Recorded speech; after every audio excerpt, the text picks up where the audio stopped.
ప్రార్థన చేసుకొని మనం ఆరంభించుకుందాం.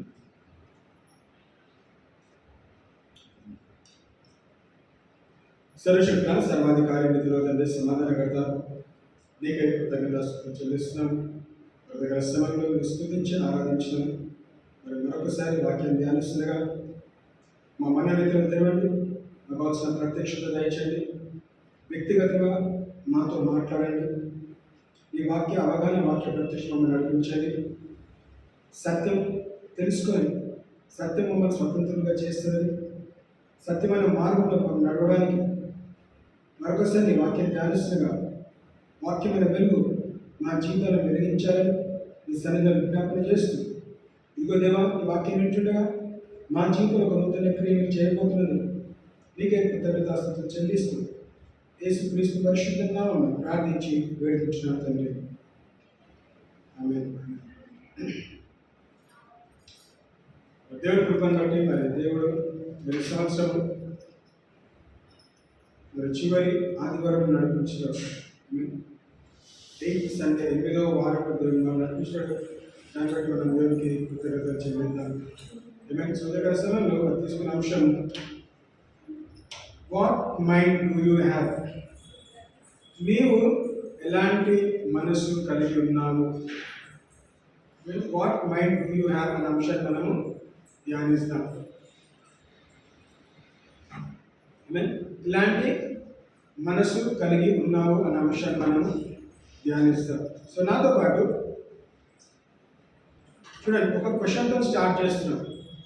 What mind do you have? ఎలాంటి మనసు కలిగిన ఎలాంటి తలంపు? సో నాతో పాటు రోమియోలు రాసిన పత్రిక 8వ అధ్యాయం 5 నుంచి 8 వరకు మనం ఒకసారి గమనిస్తాం.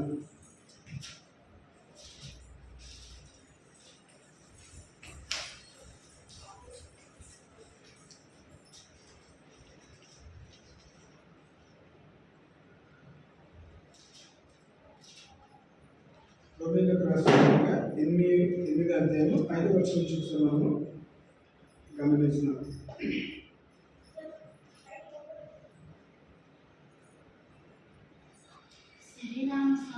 శరీర విషయంలో లేదా మనస్సు నుంతులు, ఆత్మానుసారులు ఆత్మ విషయంలో లేదా మనస్సు నుంతులు. శరీరానుసారమైన మనసు మరణము, ఆత్మానుసారమైన మనసు జీవము సమాధానమునైనది. ఏలైనగా శరీరానుసారమైన మనస్సు దేవునికి విరోధమై ఉన్నది. అది దేవుని ధర్మశాస్త్రములకు లోబడదు, ఏమాత్రము లోబడలేరదు. కాగా శరీర స్వభావం గలవారు దేవుని సంతోషపరచలేరని దేవుని ఆత్మ మీద నివసించి ఉన్నాయట.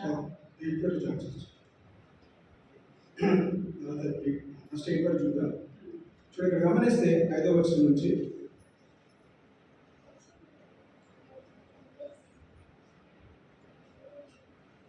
For they that are after the flesh do mind the things of the flesh, but they that are after the Spirit, the things of the Spirit. శరీరానుసారులు శరీర విషయముల మీద మనసు నుంతులు, ఆత్మానుసారులు ఆత్మ విషయమునందు మనసు నుంతులు. శరీరానుసారమైన మనసు మరణము, ఆత్మానుసారమైన మనసు జీవమును సమాధానమై ఉన్నది. చూడండి, నీవు ఎలాంటి మనసు కలిగి ఉన్నావో అనే అంశాన్ని మనము ధ్యానిస్తున్నాం. చూడండి, ఒక రోమియోలు రాసిన పత్రిక గమనిస్తే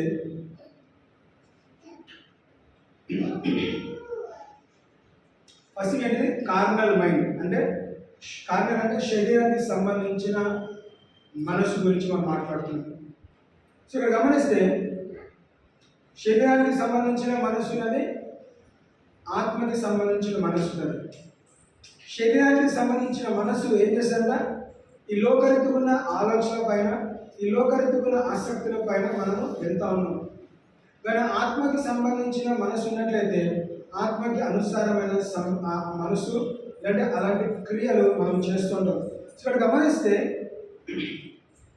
కార్నల్ మైండ్ ఏంటిది, శరీరానికి సంబంధించిన మనసు ఏం చేస్తుందంట, మరణానికి తీసుకెళ్తుంది.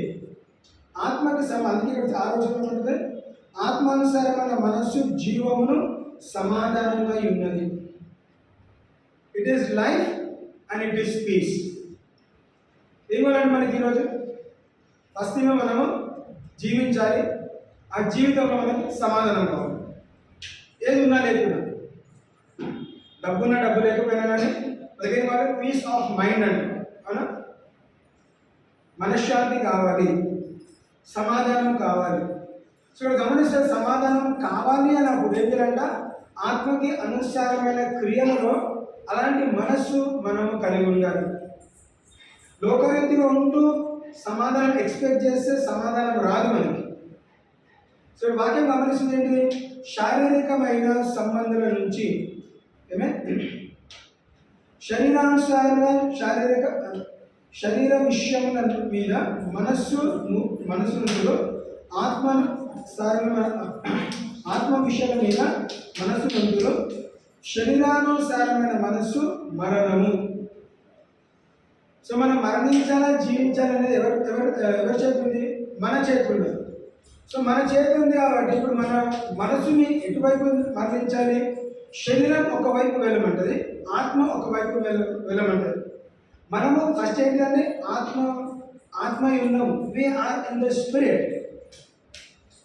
ఫస్ట్ దేవుడు ఆత్మని సృష్టించను, తర్వాత ఏం చేశాడంటే శరీరాన్ని ఒక బొమ్మని తయారు చేసి నాసికా రంధ్రాల్లో జీవవాయువు ఊదినప్పుడు మరి ఏమైందంటే ఈ బికమ్ అ లివింగ్ సోల్. తన ఆత్మ ఎప్పుడంటే ఆత్మ పోయింది, మరణించిన వాళ్ళు ఎప్పుడు ఊపిరి ఆగిపోయినప్పుడు. ఆత్మ ఉన్నంత కాలము ఈరోజు నాలో ఆత్మ ఉంది కాబట్టి నేను శారీరకంగా ఆత్మీయంగా మాట్లాడగలుగుతున్నాను. శారీరకంగా అంటే ఏంటిది, శారీరకంగా నా నోరు, నా చేతులు, నా బాడీ మీకు కనబడుతుంది, మనకు కనబడుతుంది. కానీ ఆత్మ ద్వారా ఏంటి, ఆత్మ ప్రేరేపణ ద్వారా మనము వాక్యాన్ని మనం పరిచయం చేయగలుగుతున్నాం. ఇక్కడ గమనిస్తే శరీరము ఆత్మ రెండు ఉన్నాయి మన దగ్గర. సో మనం చాలాసార్లు దేని వైపు వెళ్తున్నాం, ఆత్మ ద్వారా మన శరీరాన్ని కంట్రోల్ చేస్తున్నాం.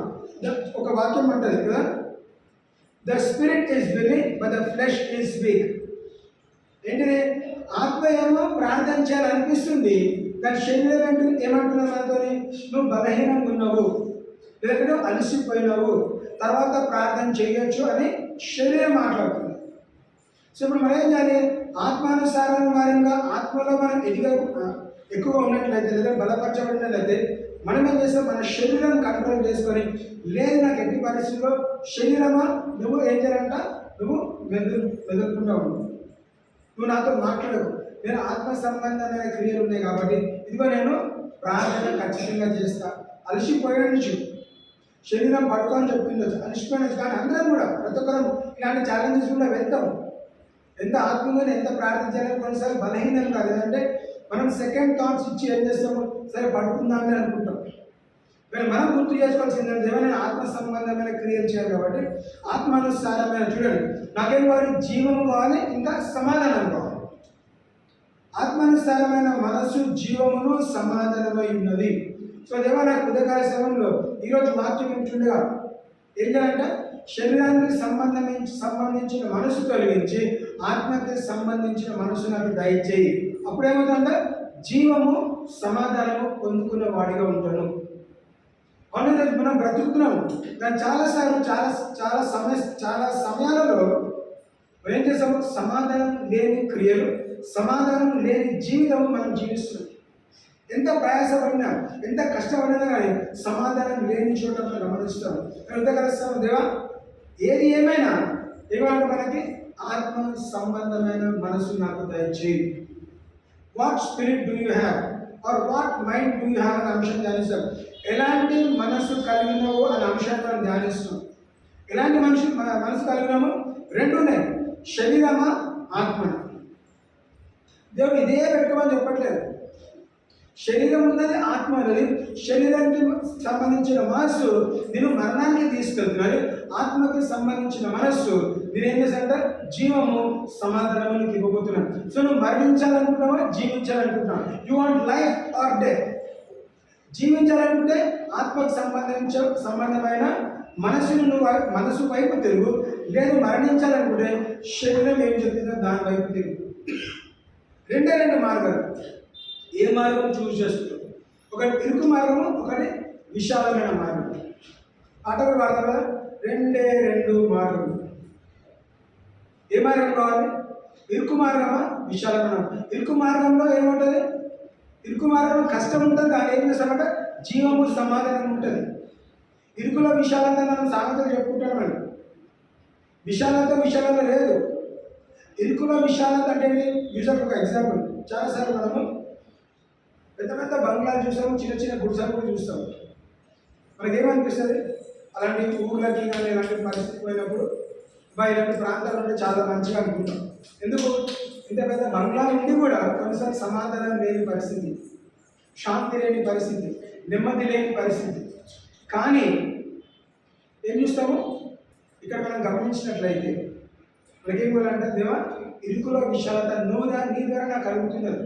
నేను ఇరుకులో ఉన్నాను, ఇబ్బందులో ఉన్నాను, కష్టంగా ఉన్నాను, కానీ ఏంటంటే సమాధానం. ఎవరు సమాధానం? ఆత్మకి సంబంధించిన మనసు నాకు కలిగించిన కాబట్టి ఇక నాకు జీవము సమాధానం కలుగును గాక. అందుకే పరిశుద్ధ లేదంటే యేసుక్రీస్తు శిష్యులను దర్శించినప్పుడు ఏమన్నాడు? వాళ్ళపైన ఆత్మను ఊదినాడు. ఆత్మ ఊదినప్పుడు వాళ్ళు ఎలాంటి మనసు వాళ్ళు ఉన్నారు? భయభ్రాంతులై భయంతో నిండిన మనసుతో ఉన్నప్పుడు యేసుక్రీస్తు ఆ గదిలో దర్శించినప్పుడు ఏమన్నాడు? వాళ్ళపైన పరిశుద్ధాత్మ ఊదిన తర్వాత మీకు సమాధానం కలుగునుగాక. అంటే నా ఆత్మకి సంబంధించిన మనసు మీరు కలిగి ఉండాలి. ఈ శరీరం ఏమంటుంది? శరీరం చెప్పినట్టు మీరు విన్నారు కాబట్టే భయభ్రాంతులై ఒక గదిలో మిమ్మల్ని మీరు కట్టుబెట్టుకున్నారు. కానీ ఈరోజు ఆ భయం తొలగించడానికి, అందుకే యేసుక్రీస్తు దర్శించినప్పుడు డు నాట్ ఫియర్, ఏమన్నా? డు నాట్ ఫియర్, భయపడకుడి, నేను ఇట్ ఈస్ మీ, నేను యేసుక్రీస్తుని, నేను బోధకుడిని, ఇవన్నీ పరిచయం చేసిన వాడిని నేనే. కానీ మీరు భయపడకండి, మీరు దిగులు పడకండి, మీకు సమాధానం కలుగునుగాక, శాంతి కలుగునుగాక, నెమ్మది కలుగునుగాక. ఎవరు? యేసుక్రీస్తు శిష్యులతో చెప్పిన మాట. సో ఎలాంటి మనసు కలిగి ఉండాలి? శరీరానికి సంబంధించిన మనస్సు మనల్ని మరణానికి నడిపిస్తున్నది, ఆత్మకి సంబంధించిన మనస్సు మనల్ని జీవానికి నడిపిస్తుంది. So carnal mind, carnal mind గురించి చూస్తాం. రోమియోలకు రాసిన పత్రిక అది గమనిస్తున్నాం. చూడండి 9వ వచనం గమనిస్తే వర్స్ 9. దేవుని ఆత్మ మీలో నివసించి ఉన్న ఎడల మీరు ఆత్మ స్వభావం గలవారే కానీ శరీర స్వభావం గలవారు కాదు. ఎవడైనా క్రీస్తు ఆత్మ లేని వాడైతే వాడు ఆయన వాడు కాదు. శ్రీమాన్ వాక్యం 9. దేవుని ఆత్మ మీలో నివసించిన ఎడల మీరు ఆత్మ స్వభావం గలవారే కానీ శరీర స్వభావం గలవారు కాదు. ఎవడైనాను క్రీస్తు ఆత్మ లేని వాడైతే వాడాయన వాడు కాదు. ఏంటంట మనకి ఇచ్చిన గమనిక ఏంటండి? దేవుని ఆత్మ మీలో నివసించిన ఎడల మీరు ఆత్మ స్వభావం గలవారినై శరీరానికి సంబంధించిన వారు కాదు. ఆత్మకి సంబంధించి అంటే ఏంటిది? చూడండి గమనిస్తే ఇంగ్లీష్ అవుతుంది. But ye are not in the flesh but in the spirit, if so be that the spirit of God dwell in you. Now if any man have not the spirit of Christ, he is none of his. Spirit of Christ, క్రీస్తు ఆత్మ మనము కలిగి లేకపోయినట్లయితే ఏమిటంట? మనము తన వారిని కాము. ఎవరి వారము? మనము క్రీస్తు వారం నిలుచుకుంటాము. I belong to Christ. క్రీస్తు నాలో ఉన్నాడు, నేను క్రీస్తున్నాను. క్రీస్తుకి సంబంధించిన వాడిని అయితే ఏం చేయాలంట? God should be put in the spirit. చూడండి, if so that the spirit of God dwell in you. ఆత్మ నాలో ఉందా లేదా గమనించాలి. ఆత్మ నాలో ఉన్నట్లయితే ఏమవుతుందంట? నేను ఆత్మకి సంబంధించిన వాడిని, ఆత్మకి సంబంధించిన వాడిని కాబట్టి క్రీస్తు నాలో ఉన్నాడు. క్రీస్తు నాలో ఉన్నాడు కాబట్టి ఏమంటే జీవము సమాధానము కలిగిన వాడిగా ఉంటాడు. I will have life and I will have spirit. ఎందుకు? బికాస్ దేవుడు నాలో ఉన్నాడు కాబట్టి. నేను లోకానికి సంబంధించిన వాడిని కాదు, నేను ఆత్మకి సంబంధించిన వాడిని. I belong. చూడండి, నేను ఈ భూలోకంలో ఉన్నాను. I live in this world but I don't belong to this world. మనం ఎన్ఆర్ఐస్ అండి.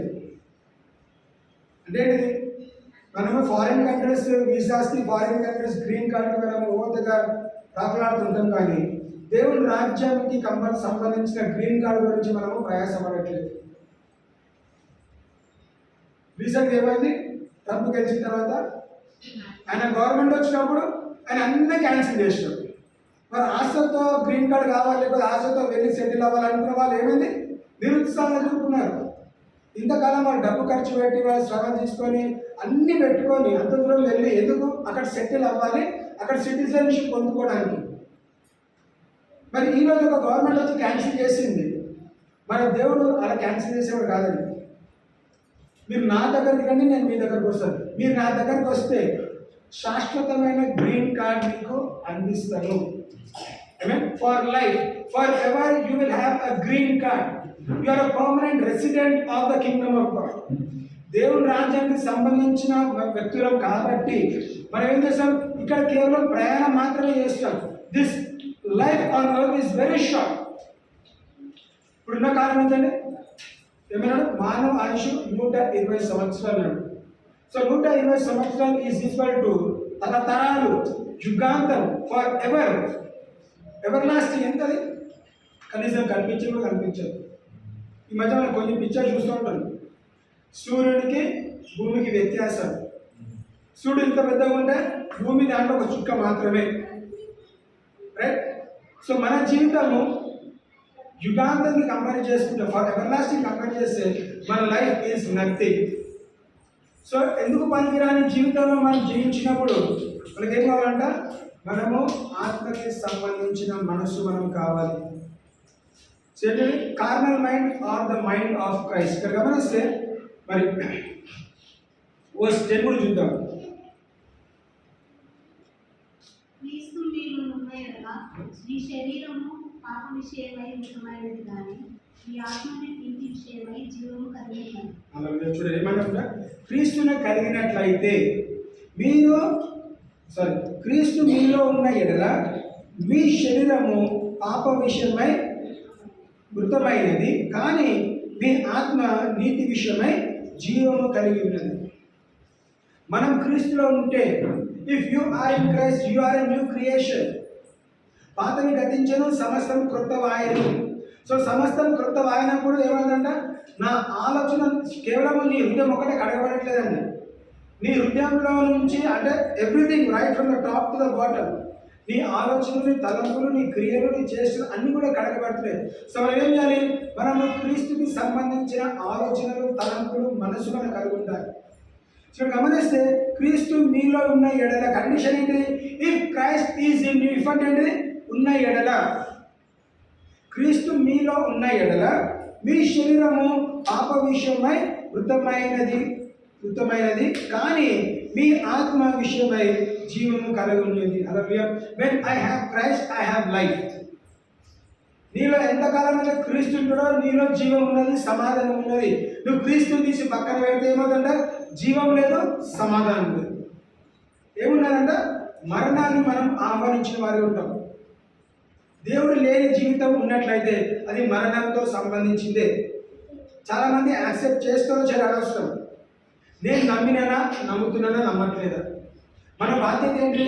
మనం కేవలం దేవుని వాక్య పరిచర్య చేయడము, ప్రకటించడం మన బాధ్యత. విన్నవాని బాధ్యత ఏంటిది? విని అంగీకరిస్తావా, అంగీకరించవా, నీ చాయిస్ అది. మరి దేవుడు కూడా ఇస్రాయేల్ ప్రజలకు ఒక వాగ్దానం ఇస్తున్నాడు. నీ ముందు రెండు ఉంచిన ఏంటిది? జీవం ఉంచిన, మరణం ఉంచిన, ఏదైనా ఒకటి చూస్ చేసుకో. కానీ దేవుడు ప్రేమ కలిగిన వాడు వాళ్ళ బిడ్డలు, వాళ్ళ ప్రజలు, వాళ్ళ పిల్లలు మరణం చూస్ చేసుకుంటారేమో, మరణం ఏర్పాటు చేసుకుంటారేమో అన్న భయంతో, లేదంటే అలాంటి ఆలోచనతో ఏమన్నాడు? చూస్ లైఫ్ అన్నాడు. జీవాన్ని మీరు ఎన్నుకొనండి. ఎందుకు? జీవం ఎన్నుకుంటే మీరు నన్ను ఎన్నుకున్నారు కాబట్టి, నేనే మార్గము సత్యము జీవమునను కాబట్టి మీలో ఇక మరణం ఉండదు. శరీరం మరణిస్తుంది కానీ ఆత్మ మరణించదు. ఆత్మ దేవుని రాజ్యానికి చేర్చబడదు. తనని యుగాయుగాలు మనం ఏం చేస్తామంటే స్తుతి ఆరాధన చేస్తాం. తన మందిరంలో తన సన్నిధిలో గడపడానికి మనల్ని ఆహ్వానిస్తాడు. Choose life or choose death. మనం ముందు ఉంచుకోండి. మనం చాలాసార్లు డిబేట్లు కానీ లేకపోతే అది ఇష్టానుసారంగా మనం క్రైస్తవ విశ్వాసం మనం కొట్టుకుంటూ కదా నా దేవుడు నీ దేవుడు అని కొట్లాడుతూ ఏం చేస్తాము? వ్యత్యాసం చూపిస్తూ సత్యం చెప్పకుండా మనమే గొడవపడతా ఉంటాం. ఇక్కడ ఉన్నది క్రైస్తవులు ప్రతి ఒక్కరు కూడా సర్వలోకానికి వెళ్ళి సర్వ సృష్టికి సువార్త ప్రకటించుకోవడానికి పాస్టర్స్కి కాదండి, ప్రతి ఒక్కరి బాధ్యత. నేను ఫుల్ టైం మినిస్టర్ లేనండి, నాకు సంబంధం లేదు కాదండి. నువ్వు ఫుల్ టైం మినిస్టర్ ఉన్నా లేకపోయినా, చర్చ్ నడిపించకపోయినా, మినిస్ట్రీ ఉన్నా లేకపోయినా, నువ్వు క్రైస్తవుడిని, విశ్వాసుని, యేసుక్రీస్తు సొంత రక్షణ అంగీకరించిన తర్వాత నీ బాధ్యత నా బాధ్యత శిష్యులంగా తయారు చేయడం. దానికన్నా ముందు నేను శిష్యున్నా కాదో తెలుసుకోవాలి. Am I a disciple of Jesus Christ? If you are a disciple, ఎలాంటి మనసు కలిగి ఉన్నావు? దేవుని కొరకు నిలబడ్డ మనసు కలిగి ఉన్నావా? దేవుని అప్పగించే మనసు కలిగి ఉన్నావా? దేవుని కొరకు హతసాక్షి అయితను అన్న మనసు కలిగి ఉన్నావా? సమయం వస్తే దేవుని అమ్మేసి డబ్బు సంపాదించుకుందామన్న మనసు కలిగి ఉన్నావా? యూదా ఇస్కరియోతు శిష్యే, యోహాను కూడా శిష్యుడే. ఒకరేమో ప్రేమించి అప్పగించినారు, ఒకరు ప్రాణమించేంత వరకు ప్రేమించినారు. ఏమే అందరూ కూడా హతసాక్షి లేదారండి. ఒకే ఒకడు ఏం చేస్తాడు? సూసైడ్ చేస్తున్నాడు. 12 మంది శిష్యులు దాదాపు అందరూ కూడా హతసాక్షి ఉన్నారు. ఎవరికి నార్మల్ డెత్ లేదు. మన హిస్టరీ గమనిస్తూ ఉంటే వర్షం మనం చూడకపోవచ్చు కానీ హిస్టారియన్స్ రాసినంతా కూడా చాలా మంది హతసాక్షులు అవుతారు. ఆ 12 మందిలో ఒక్కడే ఒకడు సూసైడ్. ఎవరు సూసైడ్ చేస్తున్నాడు? దేవుని ప్రేమించి, డబ్బుని ప్రేమించి, శారీరక మనసు కలిగిన వాడే ఏమైందంట ఏం చేస్తున్నాడు? తను సాధించాలని చంపుకున్నాడు, సూసైడ్ చేసుకున్నాడు. దేవుని ఉద్దేశమా? ఇస్కరియోతుని పిలిచినప్పుడు ఆయన చూడని రోజు అతను ఏమంటాము సూసైడ్ చేసుకోబోతున్నాడని దాని గురించి పిలవలేదండి. బహుశా అలాంటి తలంపు కలిగి ఉన్న వాడిని మారుస్తామని పిలిచినా కానీ ఆయన మారలేదు. అంటే యూదా ఇస్కరియోతు ప్రీవియస్ గమనిస్తే బహుశా అలాంటి ఛాలెంజెస్ కలిగిన వాడు అనుకుందాం. అలాంటి స్వభావం కలిగినవాడు, ఏదో దొంగతనాలు చేస్తున్నాడు, ఏదో డబ్బు విషయంలో నమ్మకంగా లేకపోవచ్చు. అలాంటి వ్యక్తినే దేవుడు ఎన్నుకొని ఏర్పాటు చేసుకొని తన తన డిసైపుల్స్లో తన శిష్యులకు ఏం చేశాడంట? శిష్యులందరిలో కూడా ఎవరైతే నిజంగా అనుకుందాం, యూదా ఇస్కరియోతు గత జీవితంలో డబ్బు విషయంలో నమ్మకంగా లేని వ్యక్తికి అదే దేవుని ఆఫీస్లో దేవుని స్టాఫ్ ఏం చేస్తాడంట? యూదా ఇస్కరియోతుకి డబ్బు అప్పగించాడు. బహుశా నాతో పని చేస్తే, నాతో ఉంటే, నన్ను గమనిస్తే, నన్ను చూచి నేర్చుకుంటాడు, తనకి బోధిస్తాను, అన్నీ నేర్పించాడు. కానీ తన గడిచిన జీవితాన్ని వదులుకొని రాలేదు కాబట్టి ఏం చేశాడంట? పడిపోయినాడు, డబ్బుకి అమ్మేస్తా ఉన్నాడు. ఆయన అమ్ముడిపోయినాడు, డబ్బు పంచున్నాడు. చివరికి ఏమైంది? కనీసం తీసుకున్న వెండి నాణాలు ఉపయోగపడ్డా? ఆయన తినలేదు. కొన్ని చనిపోతూ పోతే నేను చేసిన తప్పుకి ఇది కూడా ఉరిశిక్ష చేసుకుంటున్నాను, నన్ను నేను చంపుకుంటాను, వదిలేస్తాను, కనీసం మీరైనా బ్రతకండి. భార్య పిల్లలకి మంచి ఇవ్వలేదు, అక్కడ పడేసిపోయినాడు. ఆయన తినలేదు, ఫ్యామిలీ తినలేదు, శిష్యులు తినలేదు, ఎవరికి కాకుండా నష్టం కలిగింది. ఇలాంటి మనస్సు మనం కలిగిన what mind do you have? నీవు ఎలాంటి మనసు కలిగి ఉన్నావు అనే అంశాన్ని ధ్యానిస్తుంది. శారీరక సంబంధమైన మనసా, క్రీస్తుకి సంబంధించిన మనసా? శారీరానికి సంబంధించిన మనసు నిన్ను మరణానికి నడిపిస్తుంది, క్రీస్తుకి సంబంధించిన మనసు నిన్ను జీవానికి నడిపిస్తున్నాను. ఈ శరీరం ఒకరోజు నశించిపోతుందండి.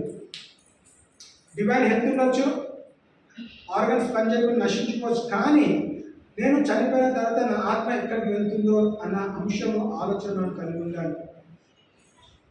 నేను బ్రతికిన కాలం అంతా కూడా దుఃఖమున్న, బాధన, వేదన దేవుని స్తుతిస్తూ దేవుని ఆరాధిస్తాను. మనం చాలాసార్లు విశ్లేషణలు గమనిస్తూ ఉంటాం. కాలు చేతులు లేని వాళ్ళు కూడా మనకు అన్నీ ఉన్నాయి, గుడ్డి వాళ్ళు దేవుని స్తుతిస్తారు.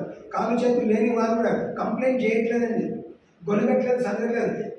వాళ్ళు చూడండి, చాలామంది టెస్టిమనీస్ ఏంటంటే, నేను దేవుని స్తుతించి ఎందుకు? దేవుడు నేను ఈ విధంగా సృష్టించినందుకు, మనం చెప్పగలుగుతావా? ఈరోజు ఏమైనా జరిగింది, కాలం చేయబోయింది అనుకున్నాను, మనం కృతజ్ఞత కూడిక పెట్టుకుంటాం ఆ రోజు. అందరు 10 మందిని పిలిచి భోజనం పెడతాం. ఇదిగో దేవుడు నా యాక్సిడెంట్ అలా చేయకపోయింది కాబట్టి నేను దేవుడికి కృతజ్ఞత చెల్లిస్తాను చేయమండి. మ్యాక్సిమం ఎంత వీరైతే అంతవరకు ఏం చేస్తాము, కనిపించడం కన్నా దేవుడు అంటే నాకు ఇష్టం లేదు, లేకపోతే నాకు దేవుడు ప్రేమించట్లేదు, నాకెందుకు కావాలి, యాక్సిడెంట్లో కాపాడలేదు, చేయి నరికిందాక ఏం చేస్తా ఉన్నాడు, నన్ను చూడట్లేదా కదా, అన్ని క్వశ్చన్స్ వేస్తూ ఉంటాం, అన్ని కండిషన్స్ పెడతా ఉంటాం. అలాంటి ఆలోచనలతోనే ఉన్నాం. దేవుడు ఇక్కడ ఏం చూస్తాము, మనము ఉన్న అంటే బీ కంటెంట్, అందుకే పౌలు అన్నాడు be content with what you have. నీకు ఉన్న దాంట్లో నువ్వు సంతృప్తి పడినట్లయితే దేవుడు దాన్ని అధిగమిస్తాడు. God will extend, God will increase. నీకు ఇచ్చిన దాంట్లో తృప్తి లేదనుకో, ఇవ్వడం కాదు. సో మనకు ఉన్న దాంట్లో మనం చాలాసార్లు 10 మందితో కంపేర్ చేసుకుంటూ ఉంటాం. Don't compare. నీ మనసు ఏమంటుంది, వాళ్ళతోని వీళ్ళతోని, వాళ్ళ కారు ఉంది, వాళ్ళకి వెహికల్ ఉంది, వాళ్ళకి సొంత ఇల్లు ఉన్నది, వాళ్ళకి సొంత ప్రాంతం ఉన్నది, మంచి బట్టలు ఉన్నాయి కదా, అన్నీ కంపేర్ చేసుకొని నాకుంది వాళ్ళకి లేదని గమనిస్తాం. అదే 10 ఆజ్ఞలు ఏమున్నది, నీ పొరుగు వారిని దేని కూడా ఆశించొద్దు. దేని కూడా ఆశించద్దు అంటే ఎందుకు, నేను నీకు ఏదైతే ఇచ్చినానో అది నీకు ఇచ్చినాను. ఎక్కువ ఇచ్చిండొచ్చు, తక్కువ ఇచ్చిండొచ్చు, కంపేర్ చేసుకో. నీకు ఏదైనా లేకపోతే నన్ను అడుగున నీకు ఇస్తాను. ఎంత ఇస్తాడు, ధారాళంగా ఇస్తాడు. I will do exceedingly abundantly above all that you ask, think or imagine. అడిగిన దానికంటే, ఊహించిన దానికంటే అత్యధిక ఇస్తాడు. సో ఎవరు అడగాలి, నేను అడగాలి. కంపేర్ చేసుకో. దేవా నీకేం కావాలి, సైకిల్ కావాలా, స్కూటర్ కావాలా, కారు కావాలా, నీ అక్కర్లో బట్టి, నీ ఇంట్లో పని బట్టి, లేదా నీ ఉద్యోగం పని బట్టి నీకు ఏం కావాలో అట్లా అది ఇస్తాడు. వాడు 10 బెంజ్ కారు నీకు సంబంధం లేదు. నీ బెంజ్ కారు ఇస్తే కనీసం పార్కింగ్ చేసుకొని స్థలం కూడా పెట్టుకోవచ్చు. ఇస్తే ఏం చేస్తావు, ఎక్కడ పెట్టుకుంటావు, రైట్? సో ఏం చేయాలంటే we should be satisfied, we should be content. మనము దేవుడు నాకు ఇచ్చిందని నేను తృప్తి కలిగి ఉంటాను. ఏమి ఇచ్చిన first thing gift of salvation. దేవుడు నన్ను రక్షించుకున్నాడు కాబట్టి నేను తృప్తిపరచబడ్డాను. ఈ మాట నేను చాలా చెప్తా ఉన్నాను. నీకు నాకు రక్షణ బహుమానం ఉన్నది. ఈ లోక ధనికులకి ఏమున్నది, డబ్బు ఉన్నది, రక్షణ లేదు. ఇద్దరం చనిపోతాం.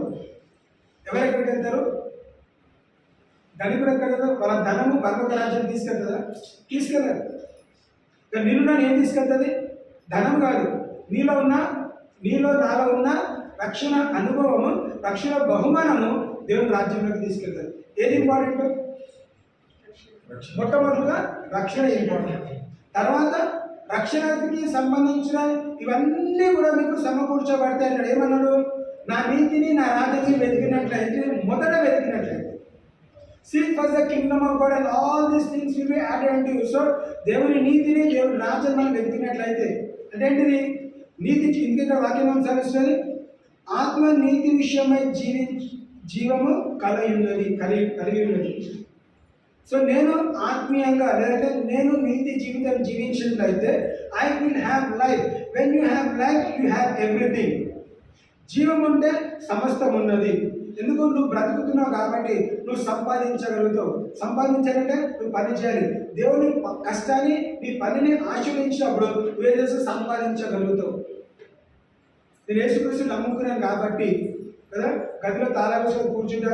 దేవుడు ఆ రోజు ఎలైజాకి కాబోతుని పంపించాడు, ఈరోజు నాకు పంపిస్తాడే కాదండి. ఆ రోజు పరిస్థితి వేరే, ఈరోజు పరిస్థితి వేరే. ఈరోజు దేవుడు ఏమన్నాడు, నువ్వు పని చేయి, నీ పనికి నేను ఫలితం ఇస్తాను. పని చేయకుండా కాలేజీలో కూర్చుంటే ₹1 మన దగ్గర రావు. బహుశా దేవుడు కృపామేడు కాబట్టి బహుశా ఒక నెల పోషించవచ్చు. నువ్వు అదే అలవాటు చేసుకుంటే అలా పోషించేవాడు కాదు. దేవుడు సోమరులని గద్దిస్తాడు, వెనకేస్తాడు, రాడు సోమరులని. మేబీ దేవుని కృప కనికరం అంటే ఒక వారమో నెలలో సహాయం చేయవచ్చు. సరే నీకు చేసి చూసాం, సోమరితనం పోతుందేమో అని ఇంకా అదే అడ్వాంటేజ్ తీసుకొని ఇంకా దేవుడు ఇస్తున్నాడు కదా, దేవుడు సమకూరుస్తున్నాడు కదా అన్న ఆలోచనతో పని చేయకుండా ఏమీ చేయకపోతే, if you don't work God will not bless. You will eat the fruit of your labour అన్నాడు. నిశ్చయంగా నీ కష్టార్జితం అనుభవిస్తావు. నువ్వు కష్టం చేయకపోతే నువ్వు ఏం అనుభవిస్తావు, దుఃఖమే అనుభవిస్తావు, గొడవలు అనుభవిస్తావు, లేమి అనుభవిస్తావు. యెహోవా నా కాపరి నాకు లేమి కలగదన్నాం. సో యెహోవాని కాపరికి ఏమన్నాడు? కాపరి గొర్రెలతో పని చేపిస్తున్నాడు, మేతకు తీసుకెళ్తున్నాడు. ఏ పని అయితే గొర్రెలు చేయాలో ఆ పని చేస్తే కాపరికి సంతోషము. సో మన కాపరి సంతోషం పెట్టిన వారు ఉండాలంటే దేవుని నీతిని, దేవుని రాజ్యం మనము వెతికిన వారు ఉండాలి. మన అక్కలు, మన అవసరతలన్నీ కూడా మన ద్వారానే తీర్చబడతాయండి. దేవుడు తీరుస్తాడు, కానీ దేవుడు అనుమతించాలంటే మనము కష్టపడాలి, పని చేయాలి. సో ఎలాంటి మనసు కలిగి ఉన్నాము? శారీరక మనసా, ఆత్మీయ మనసా? శారీరక మనస్సు మరణానికి తీసుకెళ్తుంది, ఆత్మకి సంబంధించిన మనస్సు ఏం ఇస్తుందంట? మనకి జీవం ఇస్తున్నది. ఫిలిప్పీ 2వ అధ్యాయము,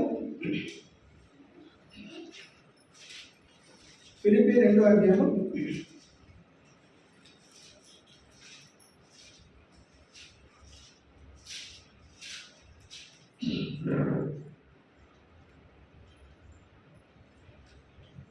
5వ వచనం నుంచి గమనించండి. క్రీస్తు యేసునకు కలిగిన ఈ మనస్సు మీరును కలిగి ఉంది.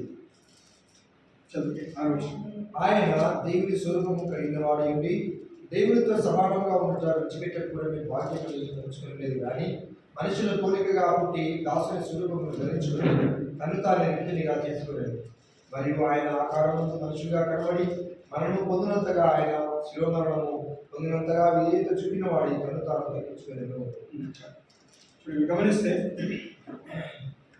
verse 5, let this mind be in you which was also in Christ Jesus. క్రీస్తు యేసునకు కలిగిన ఈ మనసు మీరు కలిగి ఉండి. సో ఫస్ట్ థింగ్ ఏమైనా గమనించాము? కార్నల్ మైండ్, శరీరానికి సంబంధించిన మనస్సు. ఇక్కడ ఫిలిప్పీస్ ఏమైనా రాబడ్డాయి? మీరు క్రీస్తుకి సంబంధించిన మనసు మీరు కలిగి ఉండాలి.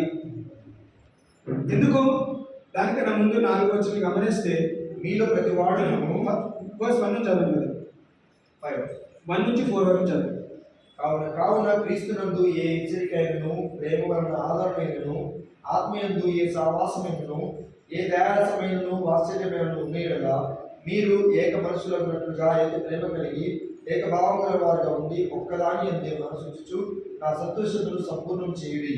ప్రతి చేతనైనను వృతాతిశయం చేతనైనను ఏమీ చేయక వినయమైన మనసు గల వారు ఒకరినొకడు తనకంటే యోగ్యుడని ఎంచుచు మీలో ప్రతి వాడును తన సొంత కార్యములను మాత్రమే కాక ఇతరుల కార్యములను కూడా చూడవలను.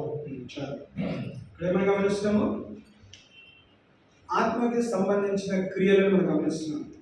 ఏముందంట?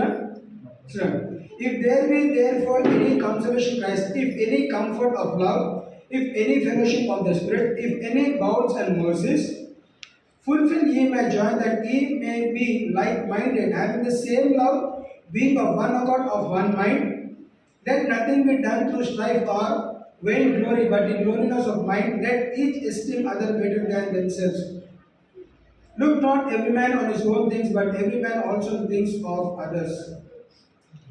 ప్రేమ గురించి, సంతోషం గురించి, ఐక్యత గురించి రాయబడ్డది. లైక్ మైండెడ్, ఏక మనసు కలిగి ఉండాలి. ఎవరైనా ప్రేమిస్తున్నారా? క్రీస్తు వలె ప్రేమించండి. ఎవరికైనా సాయం చేస్తున్నారా? క్రీస్తు వలె సాయం. అంటే క్రీస్తుకి సంబంధించిన మనసు మనం కలిగినట్లయితే ఏం చేస్తామంటే ద్వేషించము, ప్రేమిస్తాము. ఎవరిని ద్వేషించము? స్నేహితులను ద్వేషించము, శత్రువులను అంతకన్నా ద్వేషించము. అందుకే వాక్యం రాయబడ్డది. పాత నిబంధన కొత్త నిబంధనకి ఏమి తేడా? పాత నిబంధనలో చెప్పిన మాట ఏంటిది? నీ ఎదుట ఏ మనుషుడు నిలబడాడు అంటే నీ ముందు శత్రువు నిలబడాడు.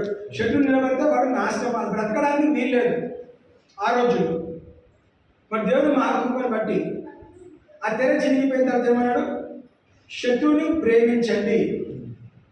అంటే నీ ముందు ప్రతి ఒక్కరు నిలబడే స్థాయి దేవుడు నడిపిస్తున్నాడు. వాడు స్నేహితుడైనా శత్రువు అయినా నీ ముందు నిలబడాలి. ఎందుకు? స్నేహితుడైతే నీ స్నేహితుడు కాబట్టి నిలబడతాడు. శత్రువు ఎందుకు నిలబడతాడు? శత్రువుని క్షమించి నీ స్నేహితుడిని చేసుకున్న కాబట్టి నీ ముందు నిలబడతాడు. ఇంకా మూర్ఖత్వంలో ఇంకా వ్యతిరేకంగా ఉన్నట్లయితే దేవుడికి అప్పచెప్పండి, నువ్వు గొడవడాల్సిన అవసరం లేదు. చాలా మంది మనం సోషల్ మీడియాలో ఈ ఛత్తీస్గఢ్ గురించి మనం వింటూ ఉన్నామండి. అది యాక్చువల్గా అది కరెక్ట్ కాదు. నిజమే అనుకుందాం. అందరూ కూడా ఏకీభవించి వాళ్ళ మతాన్ని కాపాడుకోవడానికి లేకపోతే చేయడానికి చంపడానికి ప్రయత్నం చేస్తాం అనుకున్నాం. సో ఆ వార్త విన్న తర్వాత మనం ఏం చేయాలి? భయపడి పరిగెత్తిపోవాలా? సరే ప్రార్థన చేస్తాం కరెక్టే. తర్వాత ఏంటిది? What next? దావీదు లాగా ఏమని చెప్పాలి? Who is this uncircumcised Philistine? గొలియాతు అక్కడ ఒక్కడే ఫిలిస్తీన్ తరఫున నిలబడి ఇలాంటి మాటలు మాట్లాడుతున్నప్పుడు ఇశ్రాయేలు ప్రజలు అందరూ విన్నారు. అందరిలో భయం పుట్టుకున్నది. ఎవరేం చేస్తారు? భయం పుట్టింది కాబట్టి, భయభ్రాంతులు అయినారు కాబట్టి ఒక అడుగు ముందుకు వేయలేకపోయినారు. ఎవరైతే దేవుని కలిగి ఉన్నాడో, దేవుని మాట కలిగి ఉన్నాడో ఆ చిన్న వ్యక్తి యవనస్తుడు వచ్చి ఏమన్నాడు? ఏం చూడగలిగినాడు? తన దేవుని గొప్పవాడిగా చూడగలిగినాడు. నా దేవుడు నాతో ఉంటే వీడెవడు? ఎవరు? సున్నతి లేనివాడు. సో ఈరోజు రక్షణ అనుభవం లేని వాళ్ళు, క్రీస్తులో సున్నతి లేని వారు అంత పెద్ద మాటలు మాట్లాడు మనం ఏం చేయాలి? మనము లేచి నిలబడాలి. మనం ముందుకు అడుగు వేయాలి. భయపడుకొని సంఘం మూసేసుకొని ప్రార్థన చేస్తే కాదండి.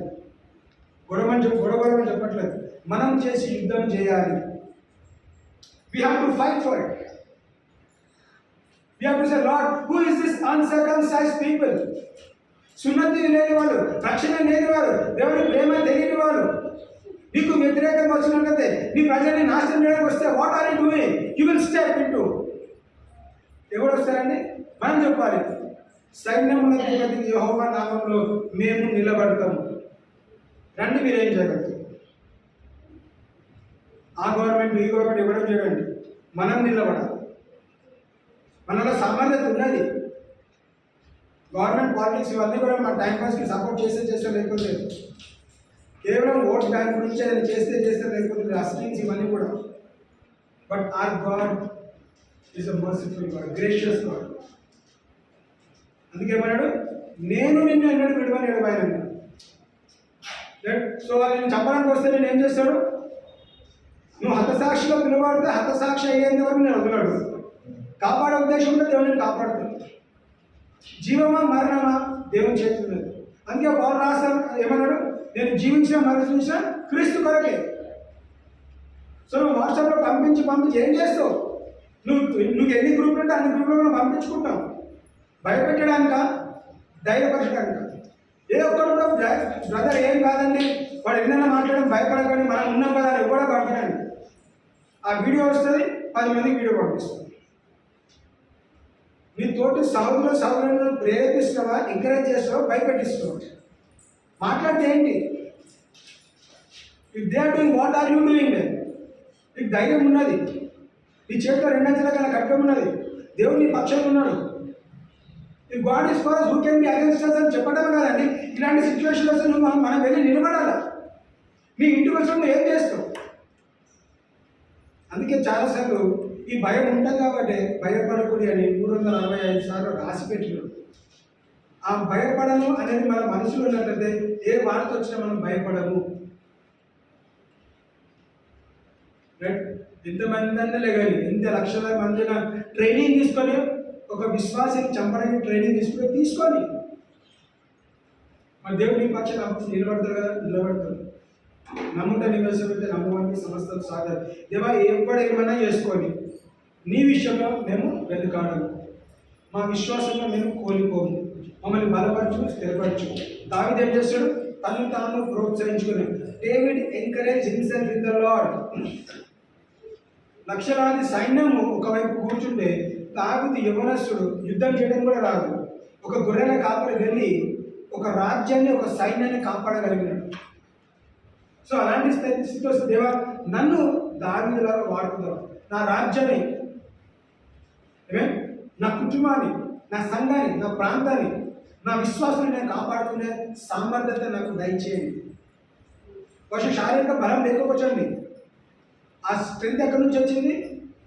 ఫిజికల్గా David was weak. Spiritual strength ఇక్కడ అదే మాట్లాడుతున్నాము. ఏ మనసు కలిగి ఉన్నాడు? ఆత్మకి సంబంధించిన మనసు కలిగి ఉన్నాడు కాబట్టి శరీరం ఏం చూసింది, కళ్ళు ఏం చూసినాడు, దాన్ని ఏం చేశాడు? అనగదొక్కినాడు. తన ఆత్మలో ఏం చేశాడు? ప్రేరేపించబడ్డాడు. అది ఎవడు వీడు నా దేవుని దూషిస్తున్నాడు అని 100% ఒప్పుకోవట్లేదండి. కన్విన్స్ అవ్వట్లేదు. వీడు ఎవడు? 10 అడుగులు ఉంటే ఏంది, నాకేంటి, వాట్ ఇస్ దే? 10 అడుగులు, 12 అడుగులు, 20 అడుగులు, నువ్వు ఊవారు, నువ్వెవడు నా దేవుడు మాట్లాడడానికి, దూషించడానికి? ఇదిగో నేను తప్పకుండా ఏం చేస్తాను, హతమారుస్తాను. నేను ఊరుకోను, నేను ఒప్పుకోను, కన్విన్స్ కాను. మనము ఇన్ని మాట్లాడినా మనం నోరు మూసుకొని మెదలకుండా ఫాస్టింగ్ ప్రేయర్లు, ఆన్లైన్ ప్రేయర్లు పెట్టుకుంటాం, కానీ మనం దీన్ని ఎదురించట్లేదు. ఈ సామెత తెలుసు కదా, జో డర్వేయా సో మరిగా అంటారు అని సినిమా కోట్లో కూడా ఉంటుంది. భయపడ్డవాడు చనిపోయిన వాడే. జో డర్వేయా సో మరిగా. సో నువ్వు ఆల్రెడీ నువ్వు ఆ వార్త విన్న వెంటనే, నువ్వు భయపడిన వెంటనే ఏంటిది, నువ్వు చనిపోయిన వాడివే. Your dead body. నేను భయపడను, ఎందుకు, నా దేవుడు నాకు తోడైనడు. భయపడను, జడియను, పాటలు పాడుతున్నాం వర్షిప్ టైంలో, but still we are afraid. Still there is fear in our life. మన దగ్గర ఈ పరిస్థితి వస్తున్నది. రెండు విషయాలు. గాడ్ సేవ్, ఆత్మ నింపేయబడి, అపొస్తలుల కార్యం అంటది, దేవుని ఆత్మని కుమ్మరించబడినప్పుడు మీరు హతసాక్షిగా మార్చబడతారు. You will be witnesses for me. యూదయ, సమరయ, జెరూసలేము, భూదిగంతం లేదంట. మనము కేవలం సాక్ష్యం చెప్పడం కాదండి, టెస్టిమనీ చెప్పడం కాదు, హతసాక్షులుగా మార్చబడతారు. You will become martyrs. ప్రతి సోల్జర్ కూడా తీసుకున్న వెంటనే ఫస్ట్ ఏం చేస్తారు, there is no guarantee of life. Indian ఆర్మీలో జాయిన్ అయితే, లేదంటే ఆర్మీలో జాయిన్ అయితే ప్రతి సోల్జర్కి ఏమైనా రాస్తారు, there is no guarantee of life. నువ్వు ఏ రోజైనా చనిపోవచ్చు. లోకానికి తీసుకుంటే లక్ అనుకుంటాం, లక్ ఉంటే బతుకుతావు, లక్ లేకపోతే చనిపోతావు. రైట్? సో ఈ లోకరీతిగా ఉన్న సైనికుడికే గ్యారంటీ లేకపోతే మరి దేవుని దృష్టిలో మనకు కూడా గ్యారంటీ లేదండి. మనం బ్రతుకుతామో చనిపోతామో మనకు తెలియదు. ఈరోజు నిజంగా సంఘంలో నిలబడి వాక్యం చెప్తున్న వేషంలో కూర్చోడు, రేపటి రోజు ఏం జరుగుతుందో తెలియదు. ఎవరో నిజంగానే మొత్తం వచ్చి కూడా కొట్టి చంపవచ్చు, but still are you ready for it? నువ్వు ధైర్యంగా ఉన్నావా, సిద్ధపడి? ఎప్పుడు సిద్ధపడతావు? క్రీస్తు మనసు కలిగినప్పుడు. క్రీస్తుకి తెలియదా? క్రీస్తుని పంపించకముందే క్రీస్తుకు తెలుసు. నువ్వు ఏం చేస్తావు? నువ్వు దూషించబడతావు, నువ్వు కొట్టబడతావు, చంపబడతావు, నువ్వు సిలువ వేయబడతావు అని యేసు క్రీస్తుకి చెప్పి పంపించినాడు. అదేమో ఆ ఆలోచన అదే రాబడ్డాడు. He was obedient to the call of God. తండ్రి పంపించిన దానికి విధేయత చూపెట్టి వచ్చాడు కాబట్టి క్రీస్తు మనసు మనం కలిగి ఉండడం వాక్యం తెలుస్తుంది. తీసాక అది చూడాలి.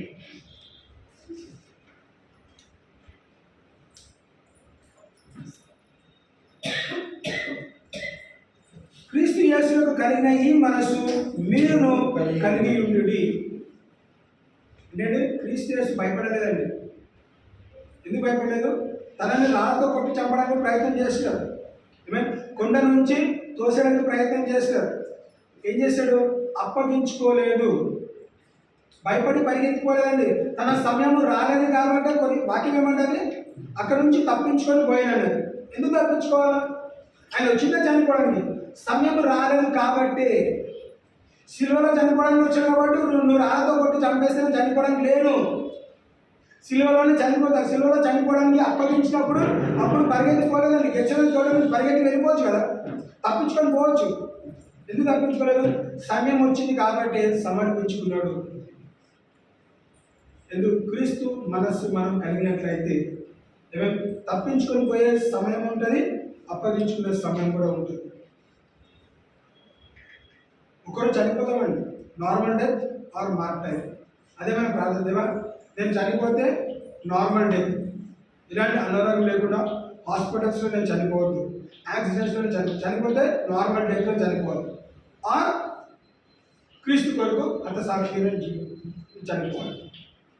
రెండు కూడా ఘనపరిచిన మరణాలు.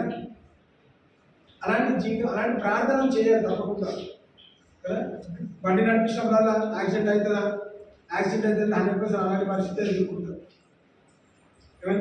కొంచెం తగ్గినా తుమ్మినా విరోచన అయినా కానీ, అరే నాకు ఏదైనా ప్రాబ్లం ఉంటుందా, అడ్మిట్ అవుతానా కదా, వెంటిలేటర్ మీద ఉంటుందా, నాకు గుండె పోతుందా, ఇవన్నీ ఆలోచనలు ఏం చేయాలి, మనం ఏం చేయాలి, దాన్ని అధిగమించాలి. దేవుని వాక్యం ద్వారా ఎప్పుడు అధిగమిస్తామో, క్రీస్తు మనస్సు కలిగినప్పుడు. సరైన ఆలోచన, సరైన తలపులు మనం ఉన్నట్లయితే, ఈ శారీరక మనసును పక్కన పెట్టి, దేవా క్రీస్తు మనసు నాకు దయచేయండి. ప్రేమ విషయంలో, సహాయం చేసే విషయంలో, ప్రార్థన విషయంలో, ధైర్యం ఉండే విషయంలో, పరిస్థితి ఎదుర్కొనే విషయంలో నాకు సరైన మనసు నాకు దయచేయి. ఆమేన్. చూడండి 6వ వచనం గమనిస్తే హూ బీయింగ్ ఆయన దేవుని స్వరూపం చదువు కలిగిన వాడింది, దేవునితో సమానంగా ఉన్నట విడిచిపెట్టకూడని భాగ్యమని ఎంచుకోలేదు కానీ మనుషుల పోలికగా పుట్టి దాసుని స్వరూపంలో ధరించుకొని తను తాను రిక్తునిగా చేసుకోలేదు. ఏమన్నాడు? దేవుడు చూడండి, ఆయన దేవుని స్వరూపమును కలిగిన వాడై ఉండి దేవునితో సమానముగా ఉండుట పెట్టకూడని భాగ్యమని ఎంచుకొనలేదు, కానీ మనుషుల పోలికగా పుట్టి దాసుని స్వరూపమును ధరించుకొని తను తానే రిక్తునిగా చేసుకోలేను. ఏమైందండి? దేవాది దేవుడు మానవ స్వరూపం తీసుకోవడమే కాకుండా పాపిగా ఎంచబడి ఈ భూలోకానికి వచ్చి తన సింహాసనం విడిచిపెట్టాడండి. ఈరోజు మనం ఎగ్జామ్ చూద్దాం. మనకి ఇచ్చిన పొజిషన్ ఈరోజు మనం సీఎం అయినాం అనుకుందాం. ఆ సీఎం స్థాయి వదిలేసి నువ్వు కంపౌండర్లో జాయిన్ అవ్వకుంటే జాయిన్ అవుతావు. ఎందుకు? లేక సీఎం పోస్ట్ వచ్చిందండి. ఈ సీఎం పోస్ట్ నేను అనుభవించండి. నాకు ముందు కాన్వాయ్ వెళ్తుంది, చిటికేస్తే నాకు అన్ని భోజనాలు వస్తాయి, అన్నీ వస్తాయి. నా స్థాయి, నా హోదాని నేను ఎందుకు వదులుకోవాలి? సీఎం రావడానికే ఇన్ని ప్రయాసం పడతాము. కంపౌండర్గా ఉండమంటావేంటి, ఒక సర్వెంట్ ఉండమంటావేంటి అని అంటుంది. ఇలాంటి విషయాలు కేవలం సీఎం స్థాయిలో వదులుకోలేని పరిస్థితి. బట్ దేవుడు తన సింహాసనం విడిచిపెట్టి మానవ స్వరూపం తీసుకొని నీ కొరకు నా కొరకు వచ్చినట్టు ఏం చేశాడు? తన మనసు మార్చుకున్నాడు. ఏ మనసు? తగ్గింపు మనసు కలిగిన వాడై. అందుకే ఏమన్నాడు? రిక్తుకునే తను తానే రిక్తునిగా చేసుకొనెను. He humbled himself in Vakyam, but made himself of no reputation and took upon him the form of a servant and was made in the likeness of men. Form of a servant అంటే దాసునిగా. ఒక దేవుడు దాసుడు ఎవరి గురించి మార్చబడ్డాడని? నీ గురించి, నా గురించి. ఎందుకు? మంచి మనసు కలిగిన వాడై ఉన్నాడు కాబట్టి. నేను ఎందుకు చేయాలండి? చేస్తే నాకేం వస్తుంది అనుకుంటా మీరు ఇబ్బంది. తనకు సహాయం చేస్తే నాకేమొస్తుంది? ఉదయకాల సమయంలో 65 ధ్యానించే ఒక మాట రాయబడ్డది. మనుషుల సహాయము వ్యర్థము. The help of man is useless. నేను మీకు ఒక 10 రూపాయలు సాయం చేస్తే యూజ్లెస్ అది మీ అక్కడ తీర్చబడతాయి. కానీ దేవుని దృష్టిలో నేను చేసే సాయం వ్యర్థము. ఎలాంటి మనసుతో చేయాలి? క్రీస్తు మనసు కలిగి సహాయం చేస్తే. అందుకే వాక్యం రాయబడ్డది, ఇప్పుడు మీకు అధికంగా ఇవ్వబడుతుంది. ఎలాంటి మనసు కలిగి నువ్వు ఇస్తున్నావు అది ఇంపార్టెంట్. ఇస్తే 10 ఇస్తే 100 ఇస్తుందని ఆలోచనతో ఇస్తున్నామా? ఇచ్చి మర్చిపోతున్నామా? సో మంచి మనసు కలిగి ఉండాలి. మనుషుల సహాయం వ్యర్థమని వాక్యం తెలుసు. సో వాక్యం ఏం తెలుసు? ఎందుకు రాయబడ్డది? నువ్వు మనుషుల వైపు చూడకు, దేవుని వైపు చూడు. మనుషులు చేసే సహాయం వ్యర్థము. దేవుని వైపు చూస్తే దేవుడు ఇచ్చే సహాయము అది ఆశీర్వాదకరము. The blessing of the Lord will make you rich. దేవుడు కలిగించే ఆశీర్వాదం నేను ఆశీర్వాదంగా చేసినది. సో దేవుని ఆశీర్వాదం కొరకు మనం ప్రయాసపడినట్లయితే ఎలాంటి మనుషులు ఉండాలి?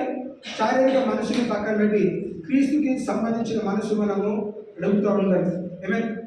తన జీవితాన్ని, తన సింహాసనాన్ని విడిచిపెట్టి నీ కొరకు, నా కొరకు ఒక మానవ స్వరూపం తీసుకొని, దాసుడుగా తీసుకొని, చివరికి నీ పాపము నా పాపము తన శిలువలో మోసి తన నీతి వస్త్రం నీకు నాకు అనుగ్రహించినాడు. ఇవన్నీ చేసి ఎందుకంటే తన వైపు తిరగడానికి, తన ఆత్మని మనం కలిగి ఉండాలి. If Christ dwells in me I will have life. క్రీస్తు నాలో ఉన్న ఎడల నాకు జీవము, సమాధానం కలిగి ఉన్నది. సమాధానం కోల్పోయిన పరిస్థితులమా?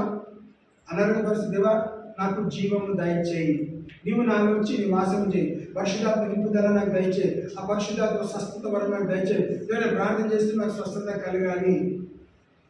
అనారోగ్యము నా భాగ్యము కాదు, నా స్వాస్థ్యము కాదు. Health is my inheritance. ఆరోగ్యము నా స్వాస్థ్యము.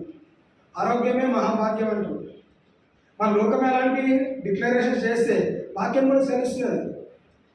God is health. దైవికమైన ఆరోగ్యం దేవుడు మనకి ఇస్తాడు. జోయే కైండ్ ఆఫ్ లైఫ్. అనారోగ్యం అపవాది తెచ్చి అంటగట్టినప్పుడు మనం వెళ్ళగొట్టాల్సిన బాధ్యత మనకు ఉంటుంది. సో ఎలాంటి మనసు కలిగినాం. చివరిగా గమనిస్తే రోమా 12:2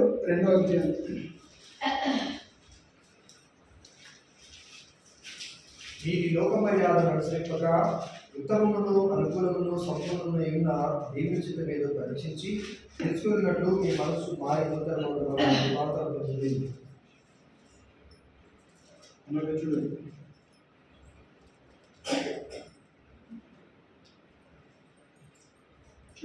మీ మనసు మారే నూతన మగునట్లు మగుట వలన రూపాంతరము పొందుటి. ఏం చేయాలంట? మనసు మార్చుకోవాలి. రెన్యూ యువర్ మైండ్ అని ఇంగ్లీష్ అంటారు. మనసు మార్చుకోమని గుర్తు చేస్తారు. ఏమైనా ఎన్ని మనసులు ఉన్నాయి? 2 మనసులు ఉన్నాయి. ఒకటి జీవం ఇచ్చే మనసు, ఒకటి మరణం ఇచ్చే మనసు. సో మనం పరిశీలించుకున్నట్లయితే ఈరోజు మనం ఏ మనసు కలిగినాం? What mind do you have? నువ్వు ఎలాంటి మనసు కలిగి ఉన్నావు అనే అంశాన్ని ధ్యానిస్తున్నావు. నీ మనసు జీవం ఇస్తున్నా, నీ మనసు మరణాన్ని వైపు తీసుకెళ్తున్నా. సో ఇక్కడ గమనిస్తే వాక్యం తెలుస్తుంది. మీరు ఈ లోక మర్యాదను అనుసరింపక ఉత్తమమును అనుకూలమును సంపూర్ణమైన దేవుని చిత్తమేదో పరీక్షించి తెలుసుకున్నట్లు మీ మనసు మారి నూతన మగున వరకు రూపాంతరము పొందుడి. And be not conformed to this world, but be transformed by the renewing of mind, that ye may prove what is the good and acceptable and perfect will of God. ఇక్కడ గమనిస్తే what is good and what is the will of God. ఏది మంచో ఏదో చెడో తెలియాలంటే మనం ఏం చేయాలంటే మన మనసు రూపాంతరం పొందుకోవాలి, రెన్యూ చేసుకోవాలి. నీ మనసు కడిగి పరిశుద్ధపరిచినప్పుడే వాక్యం తెలుస్తుంది. Out of the abundance of your heart your mouth speaketh. మనసులో వచ్చింది హృదయంలోకి వస్తే హృదయంలో అందరం నుంచి మనం మాట్లాడుతున్నాం. సో నువ్వు మంచి తలంపులు మంచి మనసు కలిగినట్లయితే, మంచి మనసు ఏం చేస్తుందంటే 10 మందికి సహాయం చేస్తే. ఎవరి నాశనం కోరుకోదండి. నశించిపోయిన వారిని వెతికి రక్షించుకోవడమే యేసుక్రీస్తు కలిగిన మనసు. సో మనం యేసుక్రీస్తు మనసు కలిగినట్లయితే నశించిపోయే వారిని మనం వెతికి రక్షించుకుంటాము. అనారోగ్యంగా ఉన్న వారిని వారి కొరకు ప్రార్థన చేస్తాము, స్వస్థత కొరకు ప్రార్థన చేస్తాము. ఆర్థిక భక్తులు ఉంటే మనం సాయం చేయగలుగుతాం, ఉన్న దాంట్లో సాయం చేయగలుగుతాం. మేము ఎలాంటి మనసు కలిగి ఉండాలి? క్రీస్తుని పోలిన మనసు మనం కలిగి ఉండాలి. If you are in Christ you are new creation. New creation అనగా కేవలం బాప్తిజం తీసుకుంటే సరిపోదని. బాప్తిజం తీసుకున్న తర్వాత చేయాల్సిన క్రియలు మనం ఖచ్చితంగా చేయాలి. రక్షణ పొందిన తర్వాత రక్షణ క్రియలు మనం కనపరుచుకోవాలి. రక్షణతో వచ్చే ప్రతి బెనిఫిట్ 100% మనం పొందుకుంటామండి. గిఫ్ట్ ఆఫ్ సాల్వేషన్, రక్షింపబడిన తర్వాత రక్షణ ద్వారా విశ్వాసంలో క్రైస్తవులు మనకి ఏమి రావాలో ఖచ్చితంగా 100% అన్నీ వస్తాయి. మనము నమ్మాలి. కేవలము దేవుడు ఆశీర్వదిస్తాడు కాబట్టి రక్షింపబడటం కాదు. దేవుడు నన్ను ఆశీర్వించకపోయినా నేను రక్షింపబడతాను. ఎందుకంటే ఒకరోజు నేను చనిపోతే దేవుడు రాజ్యానికి చేర్చడం ఫస్ట్ ఇంపార్టెంట్ థింగ్. చాలాసార్లు మనం గాస్పెల్ చెప్పినప్పుడు ఏం చేస్తాము? ఈ దేవుడు నమ్ముకుంటే డబ్బు వస్తుంది, ఈ దేవుడు నమ్ముకొస్తే కార్లు వస్తాయి, ఈ దేవుడు నమ్మిస్తే సొంతలు వస్తాయి, ఈ దేవుడు నమ్ముకుంటే ఐశ్వర్యం అన్నీ వస్తాయని చెప్తాం. చాలామంది అనుభవించిన వాళ్ళు ఉన్నారు, అనుభవించని వాళ్ళు ఉన్నారు. ఏ ఆశీర్వాదం చూడకపోతే ఈ దేవుడు నమ్ముకున్న తర్వాత ఆశీర్వాదం వస్తుందని ఆశీర్వాదం రాలేదు కాబట్టి ఏం చేస్తారు? వదిలేసి వెళ్ళిపోతున్నారు. ఎవరు తప్పు? పరిచయం చేసే వాడికి తప్పు. ఫాల్స్ ప్రామిసెస్ చేయరు. ఆ వ్యక్తి రక్షింపబడిన తర్వాత ఆశింపబడాలంటే ఆ వ్యక్తికి దేవునికి ఉన్న అనుసంధానం అయినప్పుడు ఉన్న రిలేషన్షిప్ బిల్డ్ చేసినప్పుడు God will bless it, not the pastor.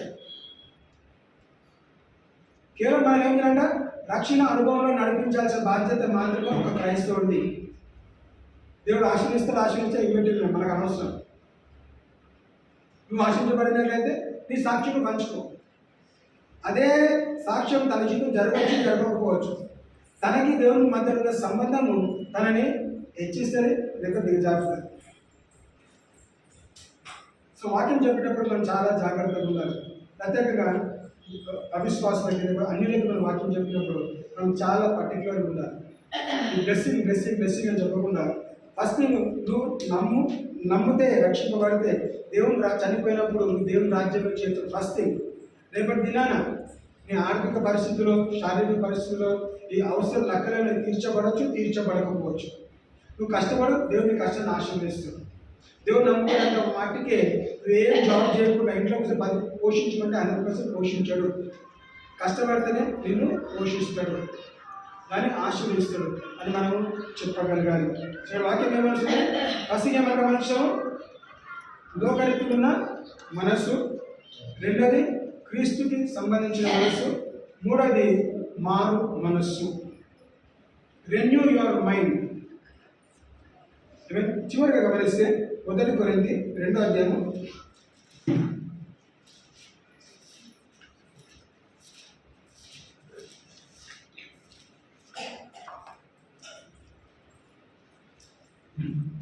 14 నుంచి 14 verse 14. 1 Corinthians chapter 2 verse 14.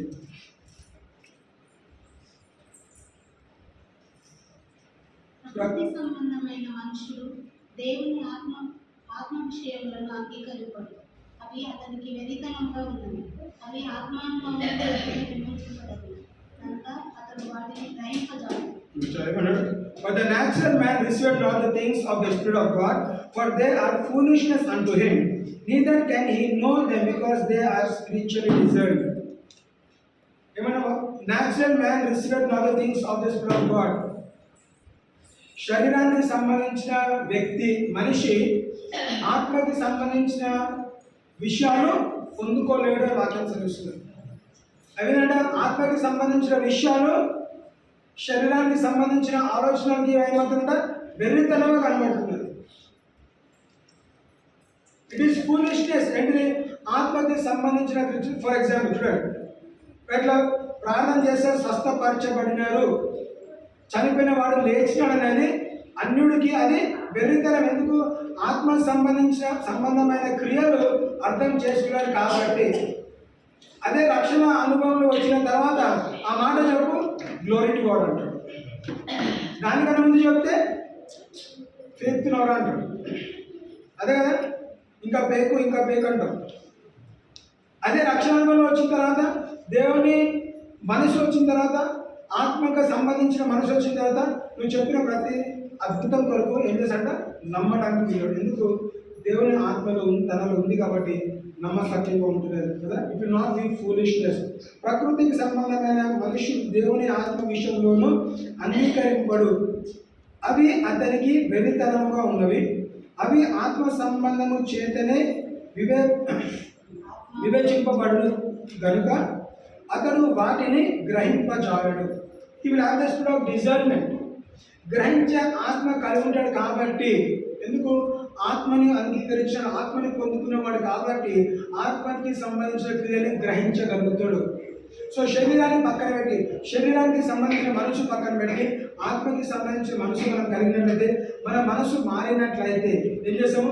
అద్భుతాలు, సూచక క్రియలు మనం అనుభవిస్తాము. మన ద్వారా దేవుడు చేయబోతున్నాడు. మనం అనుభవించాలంటే మన మనసు మారాలి. ఇంకా బలపరచని దేవ విశ్వాసం ఉంది, విశ్వాసంలో ఇంకా ఎదగాలి దేవ. ఇంకా ఆవేదనంత విశ్వాసంలో ఉన్నామా? పల్లికాయంత విశ్వాసంలోకి వచ్చినాము. ఏ స్థాయిలో ఉన్నాం? విశ్వాసంలో ఎదిగే కొద్దీ అద్భుతాలు, సూచకతలు మనం అనుభవిస్తాం. ఒక ఆవేదనంత విశ్వాసంలో కొండని వెళ్ళి సముద్రంలో పడమని చెప్తే మరి దానికన్నా నెక్స్ట్ లెవెల్ విశ్వాసం ఏం చేస్తాయండి? ఇంకా గొప్ప కార్యాలు చేయవచ్చు. తప్పకుండా ఇక్కడ కూర్చున్న ప్రతి ఒక్కరు కూడా దేవుడు మనల్ని విశ్వాసంలో మనల్ని హెచ్చించింది కాక.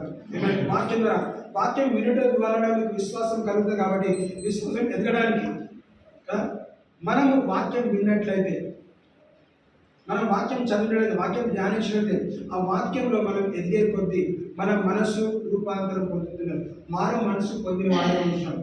నూతన క్రియలు దేవుడు చేయబోతున్నాడు. అందుకే ఇక్కడ ఏమన్నాడు? Natural man does not receive, spiritual man discerns. శారీరక మనిషి he will not receive anything అదే అంటున్నారు. But the natural man receiveth not the things of the Spirit of God.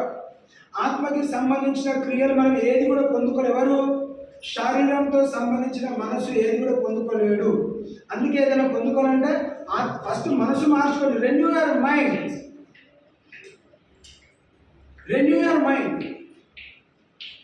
మనుషులతో అది అసాధ్యము, దేవునితో సమస్తం సాధ్యం. అంటే మనుషులతో ఎందుకు అసాధ్యము? ఎందుకంటే మనుషుల మనస్సు చేయలేడు అంటది, దేవుని ఆత్మ చేయగలుగుతాము అంటున్నది. ఇస్రాయేలు ప్రజలందరూ ఎర్ర సముద్రం ముందు నిలబడినప్పుడు ఇట్ వాజ్ ఇంపాసిబుల్. ఈ సముద్రము రెండుగా చీల్చబడుతుంది అనేది మనుషుల దృష్టికి అంగీకరించింది కాదు. 100% ఆలోచన మోషే కూడా రాదండి. ఆలోచన మోషే కూడా దేర్ ఇస్ నో క్లూ. కనీసం మోషే కూడా తెలియదు ఎర్ర సముద్రం ఎట్లా దాటుతాము. తన చెయ్యిలో ఉన్న కర్ర చాపి ఆ సముద్రం రెండుగా చీల్చేంత వరకు కూడా మోషే కూడా తెలియదు. మోషే చేస్తాడు, మీరు నిలకడగా ఉండుడి, దేవుడు చేసే అద్భుత కార్యం మీరు చూడబోతున్నారు. సో మనం ఏం చేయాలి? నిలకడగా ఉన్నప్పుడు ఎవరి మనసు వస్తుంది? ఆత్మకి సంబంధించిన మనసును పొందిన వారు ఉంటారు. శరీరానికి సంబంధించిన మనసునంత కాలము వెనుక తిరుగుతాము, గొరుగుతూనే ఉంటాము, సరుగుతుంటాము. ఎంత చేసినా ఫ్యామిలీలు ఉండొచ్చు, చర్చ్ ఉండొచ్చు, ఆఫీస్లో ఎక్కడున్నా కానీ తృప్తి ఉండదండి. 10 తెగులు అంటే వీళ్ళకి ఏమి కాకుండా సమస్తము ఐగుప్తు దేశంలో నాశనం జరిగినప్పుడు దేవుడు వాళ్ళకి ఎంత కనపరచాలి? నా ఇంట్లో ప్రాణ నష్టం జరగలేదండి. ఐగుప్తు దేశంలో ప్రతి ఇంట్లో జ్యేష్ఠులు చనిపోయిన రాను మనుషులు ఉండాలి, పశువులు ఉండాలి. మరణము ఐగుప్తులు లేదు, మా ఇంట్లో మరణం జరగలేదు. మా ఇంట్లో ఏముంది? ఆ రోజుకి వెండి బంగారాలు ఉన్నాయి, వస్త్రాలు ఉన్నాయి, మా ఇంట్లో సమస్తం ఉన్నది. ఐగుప్తులో దుఃఖపడుతున్నాడు, ఈరోజు మేము సంతోషిస్తాం. 400 సంవత్సరాలు వాళ్ళు నవ్వినారు, మేము ఏడ్చినాము. ఇదిగో మా దేవుడు మా జీవితంలో నవ్వు కలిగి కదా సంతోషం తీసుకొచ్చినాడు, జాయ్ తీసుకొచ్చినాడు. దానికి వాళ్ళు సంతోషించాలి కదా. కొద్ది రోజులు ఏం చేస్తారు? గొలిగినారు, సంగినారు. వారు మోషే ఓర్పు సహనాన్ని బట్టి వాళ్ళు ముందుకు వెళ్ళగలిగినారు.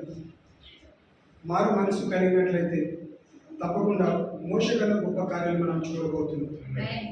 అలా మీరు మోషే సముద్రంలో చించుడు, మనం ఏం చించబోతామో, మన ద్వారా ఏం దేవుడు ఏం చేయగలుగుతున్నాడు. అందుకే వాక్యం రాయబడ్డది, నాకన్నా గొప్ప కార్యాలు మీరు చేయబోతున్నారు. దేవుని కన్నా వేసుకుని కానీ గొప్ప కార్యానికి ఏముంటాయండి? గొప్ప కార్యాలు చేయబోతున్నారు. నమ్ముట నివశమైతే నమ్మవానికి సమస్తం సాధ్యం కదా. గొప్ప అభిషక్తులు తప్ప అభిషక్తులు నేను ఉండడానికి కదా.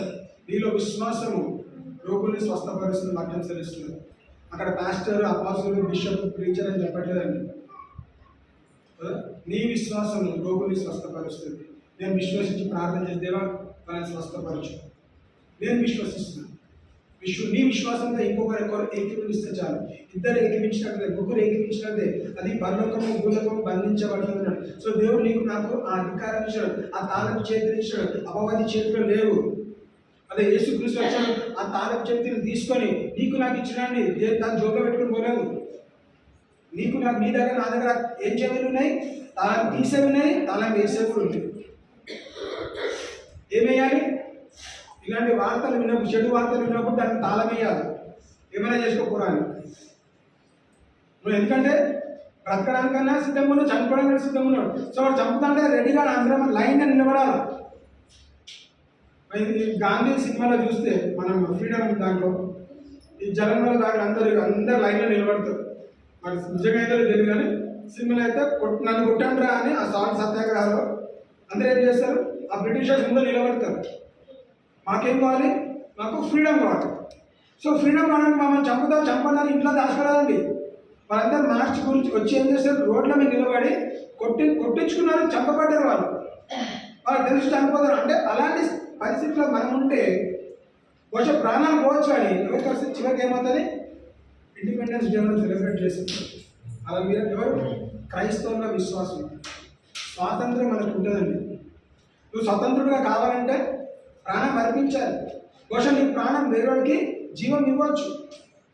ఆ ఫ్రీడమ్ ఫైటర్స్ అందరినీ ఎందుకు గుర్తు చేసుకుంటారు? వాళ్ళు చనిపోయినారు కాబట్టి ఈరోజు నీకు నాకు ఫ్రీడమ్ అంటే ఈ భారతదేశానికి స్వాతంత్రం వచ్చింది. ఒక్కడు కూడా చనిపోకుండా వచ్చిందా? కాదు అట్లా. మరి యేసు గురించి చనిపోయినందుకే నీకు నాకు స్వాతంత్రం వచ్చినది. నీకు నీ దగ్గర నా దగ్గర తాళ చేతులు ఉన్నాయి. తాళ చేతులు ఉన్నప్పుడు ఎందుకు భయపడాలి? That is not fear. నిజంగా అనుకుంటా అలాంటి తలంపులు వస్తున్నాయి. ఛత్తీస్గఢ్లో క్రైస్తవులు పాస్టర్లందరూ కూడా అరే ఎంతకాలం భయపడిస్తారా, చంపుతుంది మనం చంపు అని నిజంగా వాళ్ళ దగ్గరికి వెళ్ళి ఎవరైతే అన్నారో వాళ్ళ దగ్గర వెళ్ళి నిలబడి ఉంటే ఏం చేస్తున్నారు? రైట్, ఏం చేయరు. మరి మీరు అసలు ఎక్స్పెక్ట్ చేయలేదు మీరు ఇట్లా వచ్చి నిలబడతారని. సారీ సార్ అని చెప్పి వెళ్ళిపోవాలి. ఎందుకు? మనలో ఉన్న ధైర్యం మనని రెండు సార్లు తిరిగి వారిగా చేయాలి. వారిలో ఉన్న ధైర్యం మనం తిరిగిపోవాలి కాబట్టి. ఎందుకంటే నీలో ఉన్నవాడు లోకంలో ఉన్నవాడి కంటే గొప్పవాడు అన్నమాట అన్నట్లయితే నీళ్ళు ఎవరు ఉన్నారు? తిరిగివాడు ఉన్నాడా? ధైర్యవంతుడు ఉన్నాడు. ధైర్యవంతుడు ఉన్నట్లయితే తిరిగి మాట్లాడితే మనం భయపడవద్దు. మా అంటే చంపేస్తారు, అంతే కదా. చాలాసార్లు అంటాం కదా, ఏం చేస్తారు అంటే ఏం చేస్తాము, మా అంటే చంపేస్తారు. చనిపోవడానికి సిద్ధంగా ఉన్నప్పుడు భయపడాల్సిన అవసరం లేదు. So let God judge. దేవుడు మనకి న్యాయవాది ఉన్నాడు. 16వ శబ్దం చదువుకొని ముగించుకున్నాం.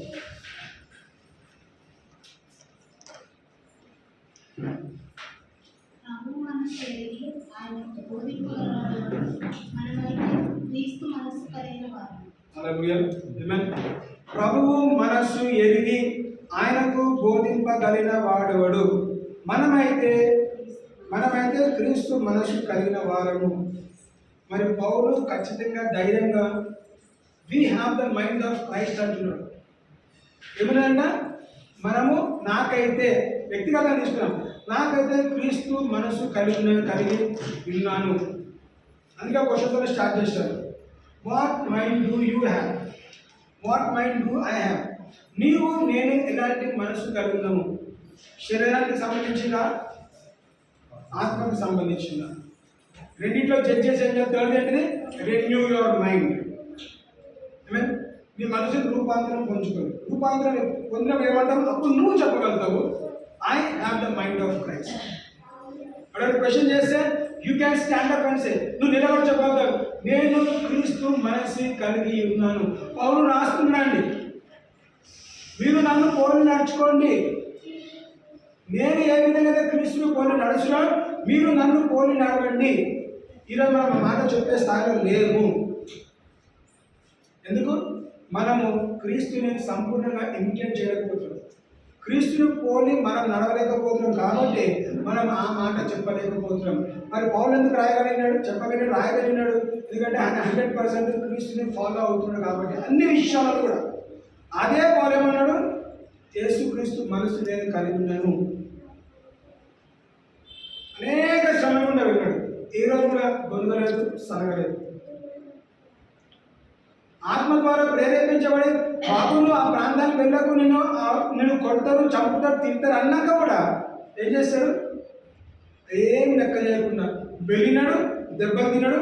మరుసటి రోజు పరిచయం చేయడానికి వెళ్ళినాడు. అప్పుడే అంటున్నాడు, బ్రతుకుట క్రీస్తు కొరకే, చావైన మీరు. ఎందుకు? క్రీస్తు మనసు కలిగిన కాబట్టి. యేసు క్రీస్తు అలాంటి మనసు కదా. చావైతే మీరు, బ్రతుకుట తండ్రి ఉద్దేశం కొరకు బ్రతుకుట, చనిపోతే తండ్రి పంపించిన ఉద్దేశం కొరకు చనిపోతాడు. ఆ ప్రణాళికతో పంపించాడు, ప్రణాళిక ముగించుకోవాలి. దేవాన్ని చిత్తమైతే నా ఇంటి నుంచి గుణని తొలగించగలుగుతాడు. ఆయనను నా చిత్తము కాదు నీ చిత్తము నెరవేర్చబడుతుంది. ఎందుకు? నీ చిత్తం చేయడానికి అలాంటి మనసుతో వాడి నా మనసు రెన్యూ కావద్దు, వేరే సైడ్ వెళ్ళదు.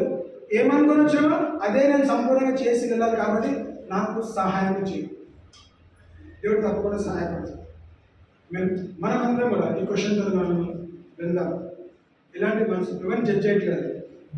నేను వ్యక్తిగత ఇలాంటి మనసు కలిగినాను. శరీరానికి సంబంధించిందా, ఆత్మకి సంబంధించిందా? ఆత్మకి సంబంధించిందంటే నేను మంచి స్థాయిలో ఎదుగుతాను. ఎందుకు? జీవము ఇంకా సమాధానం నా జీవితంలో కలుగుతుంది. Renew my mind, renew our heart. ప్రార్థన చేసే దేవుడు తప్పకుండా మన జీవితాన్ని మనం కూడా చెప్పగలిగిగా నేను క్రీస్తు మనసు కలిగి ఉన్నాను. I have the mind of Christ. పౌలు కూడా రాయడం కాదండి, ఇక్కడ కూర్చున్న ప్రతి ఒక్కరు మనం చెప్పగలగాలి. If you have the mind of Christ, తప్పకుండా నీ ప్రవర్తన మారుతుంది, నీ స్వభావం మారుతుంది. నువ్వు చేసే ప్రతి పనిలో కూడా క్రీస్తు మనసు కలిగినట్లయితే ఏం చేస్తావు? తప్పకుండా నీ జీవితాన్ని మార్పు చూస్తావు. ఎప్పుడు చూడగలుగుతాము? క్రీస్తు మనసు కలిగినట్లయితే తప్పకుండా నూతన మార్పు మనము చూడబోతున్నాం. అలాగే అదే కొద్ది మాటని దీవించుగాక.